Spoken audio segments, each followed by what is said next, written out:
আসসালামু আলাইকুম। আজকে আমি শেখাবো জমি ভাগ করার সহজ নিয়ম। যেহেতু জমিটা আয়তাকার আকৃতি, সেই ক্ষেত্রে আমরা লিখতে পারি গড় দৈর্ঘ্য গুণন গড় প্রস্থ। আপনি গড় দৈর্ঘ্য একটা পাইছি 100 যোগ 110 ভাগ 2 গুণন গড় প্রস্থ 60 যোগ 70 ভাগ 2 সমান সমান লেখা যায় গড় দৈর্ঘ্য 105 গুণন গড় প্রস্থ 65 ভাগ 435.60। আপনি মোট জমি আসলো 15.63%। আমরা যেহেতু পশ্চিম বাহু থেকে 5% জমি আলাদা করব, সেক্ষেত্রে আমরা লিখতে পারি 5 গুণন 435.60 সমান সমান 2178 বর্গফুট।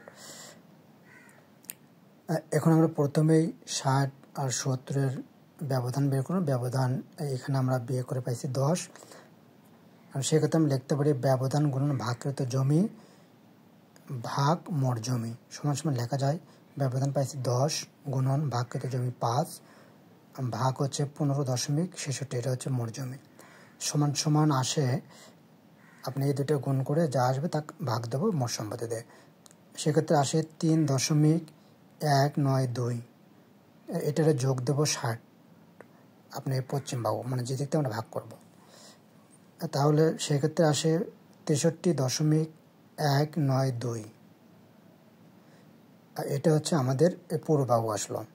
এখন 60 আর 63.19 এই দুইটার গড় করব, সেক্ষেত্রে আমরা লিখতে পারি 63.129 যোগ 60। এখানে গেছে দুই বাহুর যোগফল ভাগ 2, দুই বাহুর যোগফল আসে 123.192 ভাগ 2 সমান সমান আসে 61.596। এটা হচ্ছে গড় বাহু।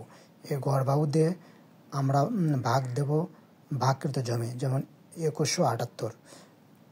সেক্ষেত্রে আমরা লিখতে পারি ভাগকৃত ক্ষেত্রফল 2178 ভাগ 61.596, অর্থাৎ গড় বাহু সমান সমান আসে 35.36।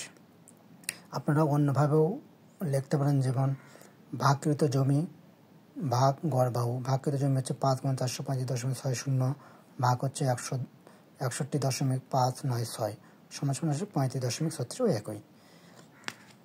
তবে আপনারা মনে রাখবেন যে ছোট বাহু বড় বাহুর দিকে গেলে যোগ হবে এবং বড় বাহু ছোট বাহুর দিকে গেলে বিয়োগ হবে। এখানে এটার অর্থ হলো যে আপনি এই 60 যখন এই 70 মানে দিকে অর্থাৎ আমরা এই দিক থেকে বন্টন করে যাচ্ছি পূর্ব দিকে, সেক্ষেত্রে আপনি এই ব্যবধানের সাথে এটা যোগ হবে, 60 যোগ হবে।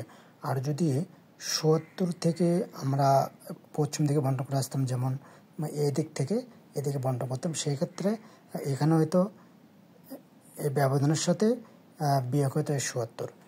আশা করি আপনারা বুঝতে পারছেন। সবাইকে অসংখ্য ধন্যবাদ।